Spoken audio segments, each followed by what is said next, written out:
Et nous restons de l'autre côté de l'Atlantique pour découvrir un romancier américain qui a des allures d'ancien hippie, d'ancien rocker, mais qui vit dans une maison californienne de l'architecte Frank Lloyd Wright. C'est Tom C. Boyle qui avait obtenu le prix Médicis étranger avec America en 1997. Il sort ici un nouveau roman, Les Vrais Durs, dans lequel il décrit encore une fois l'Amérique contemporaine hantée par le démon de la violence. David Caillon a pu le rencontrer pour entrer libre lors de son passage à Paris.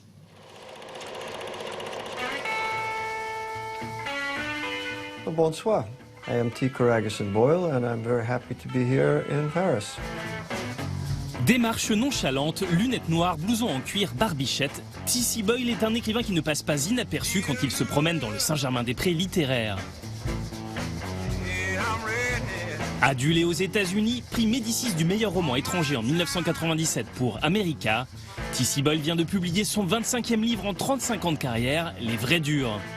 Un roman dans lequel il creuse un peu plus les obsessions qui lui sont chères, paranoïa, problématiques écologiques et violence d'une Amérique dysfonctionnelle.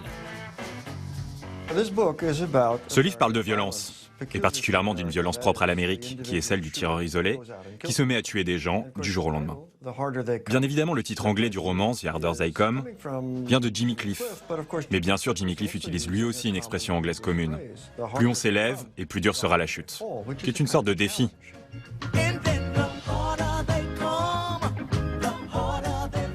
Qui s'élève? Qui est plus coriace que moi? Avec Les Vrais Durs, T.C. Boyle sonde une nouvelle fois les recoins obscurs de l'âme américaine. Il est ici question d'un marine paranoïaque qui va sombrer dans une folie meurtrière. Et comme pour tous ses romans, l'écrivain s'est appuyé sur une citation pour construire son récit. D.H. Lawrence, un homme anglais, parle de l'âme américaine, qui est dure, solitaire et stoïque. C'est une tueuse. Et je me suis posé la question si c'était vrai, et surtout si c'était encore vrai depuis le temps des pionniers. Donc il y a aussi un élément historique important dans ce roman. Même si c'est actuel et que c'est basé sur une histoire contemporaine, sur l'un des très nombreux tireurs isolés d'Amérique, il y a 20 ans, ils se seraient peut-être suicidés, mais aujourd'hui, ils haïssent tellement la société dans laquelle ils vivent qu'ils prennent la vie des autres. L'autre grand sujet des romans de T.C. Boyle, ce sont les figures marquantes de la société américaine du début du XXe siècle. Point commun de ces personnages, tendance à la mégalomanie. Les gourous peuvent être vraiment néfastes vis-à-vis de leurs disciples. Et tous ces personnages l'étaient indéniablement. Ils se fichaient de tout le monde et étaient en fait les premiers disciples de leur idéologie. Mais pour l'écrivain, une bonne histoire peut aussi se trouver dans le journal local. J'ai lu une nécrologie dans le LA Times. Ça parlait de cet homme, César Rojas, qui a inventé le burrito de 2 kilos. Vous savez, on veut tous laisser un héritage. Je laisse des livres, ok ? Lui, il a légué le burrito de 2 kilos. Donc j'ai écrit une histoire pour comprendre ce qu'il pouvait y avoir derrière tout ça. Vous savez, c'est la première fois que je mets des aliens dans une histoire. Et ils viennent sur Terre car ils veulent absolument goûter le burrito de 2 kilos. Avant de se lancer dans l'écriture, T.C. Boyle a d'abord tenté de percer en tant que saxophoniste. Rien d'étonnant donc à l'entendre citer le plus grand d'entre eux comme son influence majeure. Je pense que ma première idole reste John Coltrane, le saxophoniste. Quand j'avais 13-14 ans, je jouais des instruments, je jouais sur ses disques et je ne comprenais pas comment il arrivait à faire ça.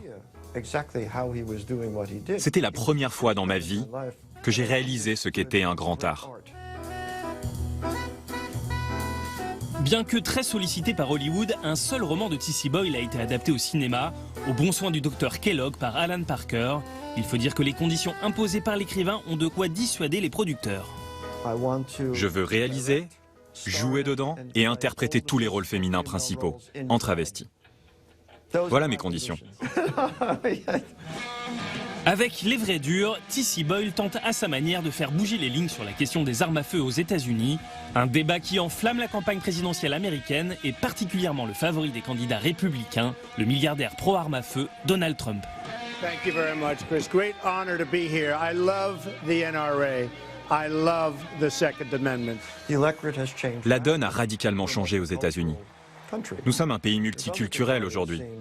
Les républicains semblent être le parti de l'opposition et de la résistance au changement. Trump n'a aucune chance. Le parti républicain est en perdition. C'est dommage que les pieds nickelés ne soient plus vivants, parce que leur candidature aurait plus de chances d'aboutir. C'est la vérité.